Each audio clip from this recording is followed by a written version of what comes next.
Hola a todos. El día de hoy te voy a explicar qué son los límites, primero de una forma intuitiva y de a poco vamos a ir llegando a una definición formal. Para ello te presento a estas dos personas. Ellos son Xavi y Carla. Xavi y Carla están muy enamorados, pero hay una gran piedra que los separa. Y como puedes observar, esta piedra mide 20 metros. Ahora bien, a Xavi solamente se le permite recorrer la mitad de lo que le queda para llegar donde Carla. Como esta piedra mide 20 metros, entonces Xavi solo puede recorrer 10 metros, porque recuerda que Xavi solo puede recorrer la mitad de lo que le falta para llegar donde Carla. Ahora en esta posición, a Xavi solamente le faltan 10 metros para llegar donde Carla, pero solo puede recorrer la mitad de lo que le falta para llegar donde Carla. Por lo tanto, como le faltan 10 metros, entonces solo puede recorrer la mitad, que son 5 metros. Luego en esta posición, como solo le faltan 5 metros para llegar donde Carla, pero Xavi solo puede recorrer la mitad de lo que le falta para llegar donde Carla, entonces ahora puede recorrer 2,5 metros. ¿Por qué? Porque la mitad de 5 metros es 2,5 metros. Ahora en esta posición, a Xavi solo le faltan 2,5 metros para llegar donde Carla, pero recuerda que Xavi solo puede recorrer la mitad de lo que le falta para llegar donde Carla. Como le faltan 2,5 metros para llegar donde Carla, solo puede recorrer la mitad, que corresponde a 1,25 metros. Y así sucesivamente, a Xavi se le permite recorrer la mitad del trayecto que le falta para estar en la posición de Carla. Aún así, Xavi puede recorrer infinitamente esta piedra, acercándose cada vez más a Carla, y aún así nunca llegar a la posición de Carla. A esto se refiere intuitivamente el concepto de límite. Cuando hablamos de límites, lo que importa saber es qué tan cerca estamos de algo o de alguien. No nos importa saber qué es lo que sucede exactamente en una posición determinada, sino qué tan cerca estamos de esa posición. Ahora bien, un límite lo podemos expresar de la siguiente manera. Límite de la función f de x cuando Xavi se acerca a Carla es igual a L. Aunque también podríamos escribir el límite de la función reemplazando los dibujos por sus nombres. Así que voy a escribir límite de la función f de x cuando Xavi se acerca a Carla es igual a L. Pero también podríamos escribir este límite de forma abreviada. Como Xavi empieza con la letra x y Carla empieza con la letra c, podemos escribir límite de la función f de x cuando x se acerca a c es igual a L. La flechita siempre indica acercamiento o tendencia a algo. La f de x corresponde a la función y la L corresponde al límite. De ahora en adelante voy a trabajar con esta expresión.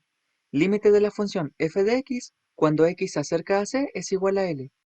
Veamos ahora un ejemplo práctico para que podamos calcular el límite de una función. Calculemos entonces el límite de la función x más 1 cuando x tiende a 2. En este caso, la c corresponde al número 2 y el f de x corresponde a x más 1. Voy a empezar graficando un trozo de la función x más 1. Aquí dibujé el gráfico de un trozo de la función f de x igual a x más 1. Ahora fíjate que el límite que nos piden calcular es el límite de la función x más 1 cuando x tiende a 2.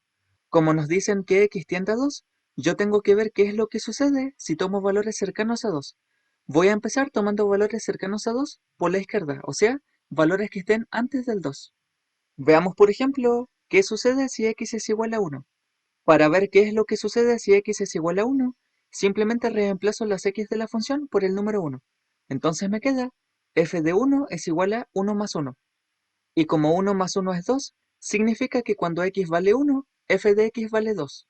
Y como f de x es lo mismo que y, nosotros podemos decir que cuando x vale 1, y vale 2. Ahora veámoslo gráficamente. Cuando x vale 1, y vale 2. Veamos ahora qué ocurre si para x tomo un valor más cercano al 2, como por ejemplo 1,5. Si x vale 1,5, ya sabes que tenemos que reemplazar las x de la función por el número 1,5. Por lo tanto nos queda f de 1,5 es igual a 1,5 más 1. Y como 1,5 más 1 es igual a 2,5, significa que cuando x es igual a 1,5, y es igual a 2,5. Veamos entonces esto en la gráfica. Cuando x es igual a 1,5, y es igual a 2,5. Veamos ahora qué ocurre si tomo un valor para x mucho más cercano al 2 por la izquierda, como por ejemplo 1,99. Si x es igual a 1,99, entonces reemplazo las x de la función por 1,99. Por lo tanto nos queda f de 1,99 es igual a 1,99 más 1. Y como 1,99 más 1 es igual a 2,99, significa que cuando x es igual a 1,99, y es igual a 2,99. Veamos entonces esto en la gráfica. Cuando x es igual a 1,99, y es igual a 2,99. Como habrás observado, cada vez que tomo valores para x más cercanos al 2 por la izquierda, el f de x se va acercando más al 3. Y esto lo podemos ver en el gráfico. Cuando x vale 1, f de x vale 2. Cuando x vale 1,5, f de x vale 2,5. Cuando x vale 1,99, f de x vale 2,99. Los f de x que señalo en este gráfico son el 2, el 2,5 y el 2,99. Entonces la idea es que mientras yo tomo un valor más cercano al 2 por la izquierda, el f de x se acerca cada vez más al 3. Y esto lo podemos escribir de la siguiente manera. Límite de la función x más 1 cuando x tiende a 2 por la izquierda es igual a 3. Cuando en el límite de una función nosotros decimos que x tiende a un número por la izquierda, arribita de ese número podemos escribir el signo menos. Por eso arribita del 2 escribí el signo menos, para decir que el límite de la función x más 1 cuando x tiende a 2 por la izquierda es igual a 3. Veamos ahora qué sucede si para x tomamos valores cercanos al 2, pero por la derecha. Veamos, por ejemplo, qué sucede si x es igual a 3. Como ya sabes, tenemos que reemplazar las x de la función por el número 3. Entonces nos queda f de 3 es igual a 3 más 1. Y como 3 más 1 es 4, significa que cuando x es igual a 3, y es igual a 4. Ahora veamos esto en la gráfica. Cuando x es igual a 3, y es igual a 4. Veamos ahora qué sucede si tomamos un valor más cercano al 2 por la derecha. Por ejemplo, veamos qué sucede cuando x es igual a 2,5. Aquí reemplazamos las x de la función por 2,5 y nos queda f de 2,5 es igual a 2,5 más 1. Y como 2,5 más 1 es igual a 3,5, significa que cuando x es igual a 2,5, y es igual a 3,5. Ahora veamos esto en la gráfica. Cuando x es igual a 2,5, y es igual a 3,5. Veamos por último qué sucede si para x tomamos un valor mucho más cercano al 2 por la derecha, como por ejemplo x igual a 2,01. Como ya sabes, reemplazamos las x de la función por 2,01 y nos queda f de 2,01 es igual a 2,01 más 1. Y como 2,01 más 1 es igual a 3,01, significa que cuando x es igual a 2,01, y es igual a 3,01. Ahora veamos esto en la gráfica. Cuando x es igual a 2,01, y es igual a 3,01. Como puedes observar, mientras los valores de x son más cercanos al 2 por la derecha, f de x se acerca cada vez más al 3. Y esto lo podemos ver en el gráfico, porque cuando x es igual a 3, f de x es igual a 4. Cuando x es igual a 2,5, f de x es igual a 3,5. Cuando x es igual a 2,01, f de x es igual a 3,01. Así puedes observar claramente que mientras tomamos valores para x más cercanos al 2 por la derecha, el f de x se acerca cada vez más al 3. Y esto lo podemos expresar de la siguiente manera. Límite de la función x más 1 cuando x se acerca al 2 por la derecha es igual a 3. En los límites de una función, cuando el x tiende o se acerca a un número por la derecha, arribita del número tenemos que escribir el signo más. Por eso es que arribita del 2 escribía el signo más, para indicar que el límite de la función x más 1 cuando x tiende al 2 por la derecha es igual a 3. Lo que hemos calculado aquí son los límites laterales, porque calculamos el límite de la función cuando x tiende a 2 por la izquierda y por la derecha. Ahora bien, cuando los límites laterales de una función son iguales, podemos afirmar que el límite de la función cuando x tiende a dicho valor existe. Y como en este caso, el límite de la función x más 1 cuando x tiende a 2 por la izquierda es igual a 3, y el límite de la función x más 1 cuando x tiende a 2 por la derecha también es igual a 3, podemos afirmar que el límite de la función x más 1 cuando x tiende a 2 es igual a 3. Una cosa muy importante que tienes que saber es que el límite de una función no existe si los límites laterales son diferentes. Veamos un ejemplo directamente en este gráfico. Aquí tenemos una función formada por dos tramos. Un tramo que va desde el 0 incluido hasta el 2 incluido y otro tramo que va desde el 2 abierto hasta el 5 incluido. Entonces veamos, por ejemplo, qué sucede si calculamos el límite de la función cuando x tiende a 2.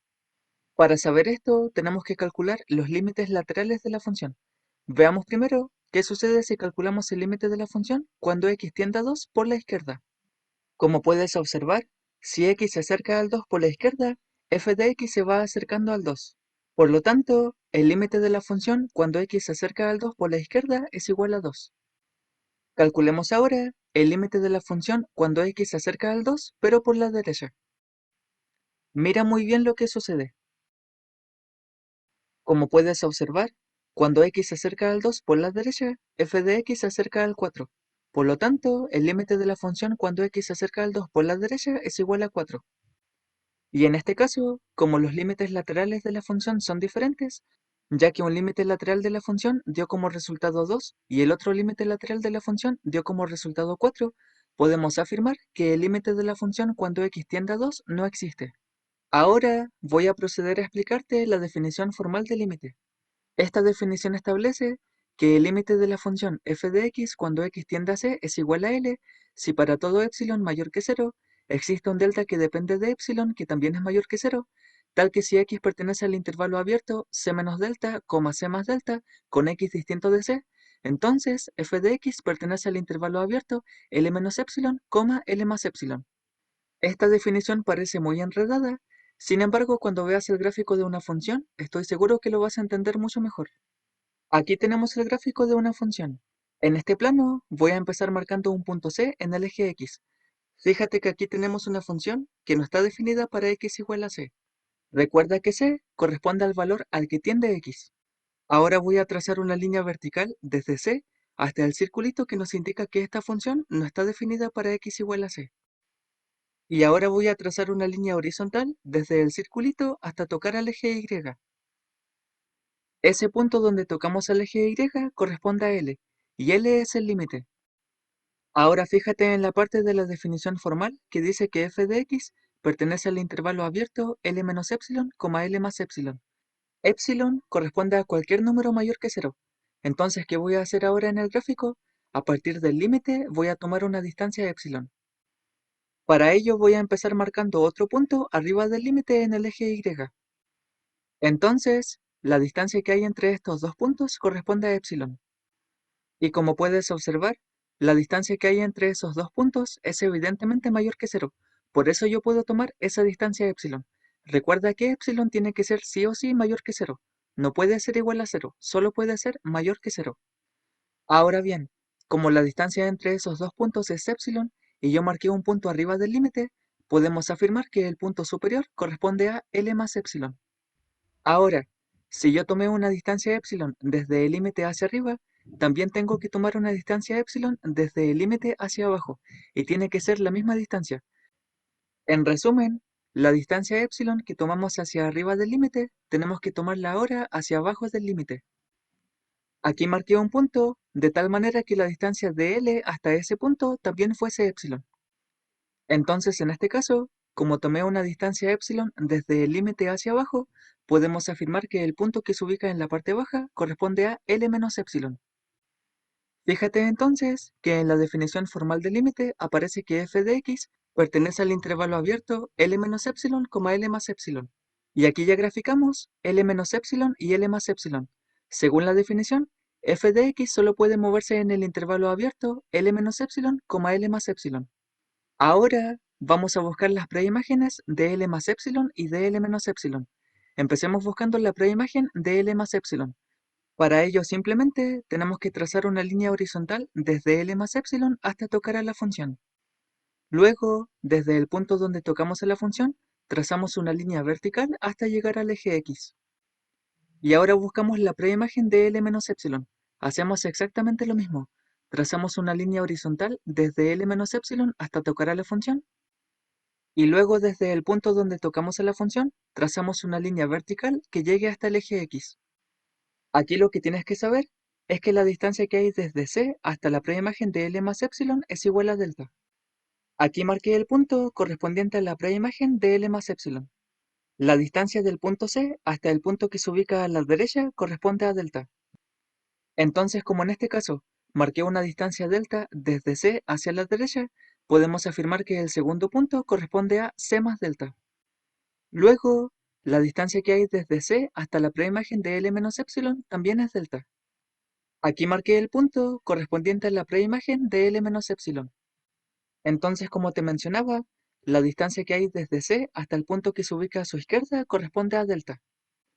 Ahora bien, como desde C tenemos una distancia delta hacia la izquierda, podemos afirmar que el punto que se ubica a la izquierda de C corresponde a C menos delta.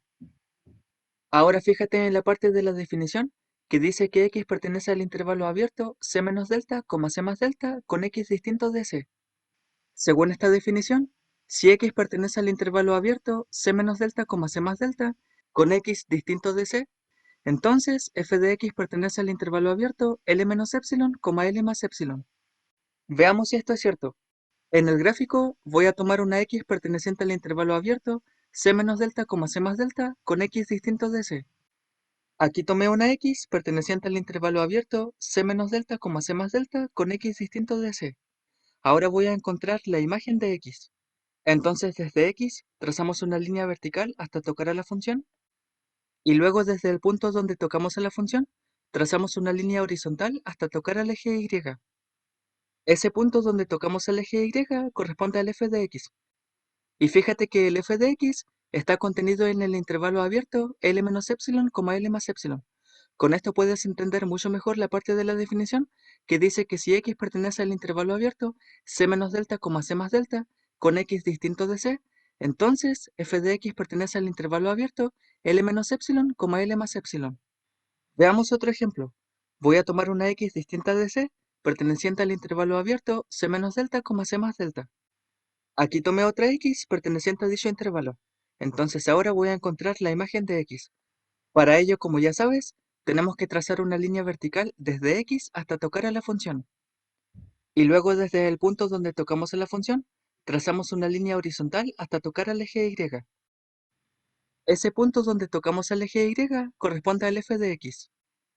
Aquí exponemos entonces otro ejemplo gráfico de que si tomamos una X perteneciente al intervalo abierto C menos delta, C más delta con X distinto de C, entonces f de X pertenece al intervalo abierto L menos epsilon, L más epsilon. Lo que aquí sucede es que cuando la X se acerca lo más posible a C, f de X se acerca lo más posible a L. Por lo tanto podemos concluir que si X pertenece al intervalo abierto C menos delta, C más delta con X distinto de C, entonces f de X pertenece al intervalo abierto L menos epsilon, L más epsilon. Ahora fíjate en la parte de la definición que dice que para todo epsilon mayor que cero existe un delta que depende de epsilon que también es mayor que cero. Esto es así porque dependiendo de la longitud que nosotros tomemos para epsilon, vamos a tener una determinada longitud para delta. ¿Qué hubiese pasado, por ejemplo, si hubiésemos tomado una longitud más pequeña para epsilon? ¿El delta sería más grande o más pequeño? Evidentemente, si nosotros hubiésemos tomado un epsilon más pequeño, el delta también sería más pequeño. Por eso decimos que para todo epsilon mayor que cero, existe un delta que depende de epsilon que también es mayor que cero. Fíjate que delta en el gráfico también tiene una longitud que es evidentemente mayor que cero. Pero la longitud de delta siempre va a depender de la longitud que hayamos tomado para epsilon. Delta puede ser más grande o más pequeño, dependiendo siempre de la longitud que nosotros tomemos para epsilon. Ahora ya estás en condiciones de entender mucho mejor la definición formal del límite. El límite de la función f de x cuando x tiende a c es igual a L si para todo epsilon mayor que cero existe un delta que depende de epsilon que también es mayor que cero, tal que si x pertenece al intervalo abierto c menos delta, c más delta con x distinto de c, entonces f de x pertenece al intervalo abierto L menos epsilon, L más epsilon. Al hacer la representación gráfica se puede entender mucho mejor esta definición. Bueno, amantes de las matemáticas, esto ha sido el video de hoy. Espero que hayas entendido mi explicación respecto de la definición formal del límite, pero si tienes cualquier duda respecto de alguna explicación dada en este video, puedes escribirme en los comentarios y yo te responderé lo más pronto posible. También voy a aprovechar de invitarte a que te suscribas a mi canal de YouTube, ya que constantemente estoy subiendo videos de matemáticas. Eso sería todo, les envío un fuerte abrazo desde Puerto Montt, Chile y nos vemos en el próximo video.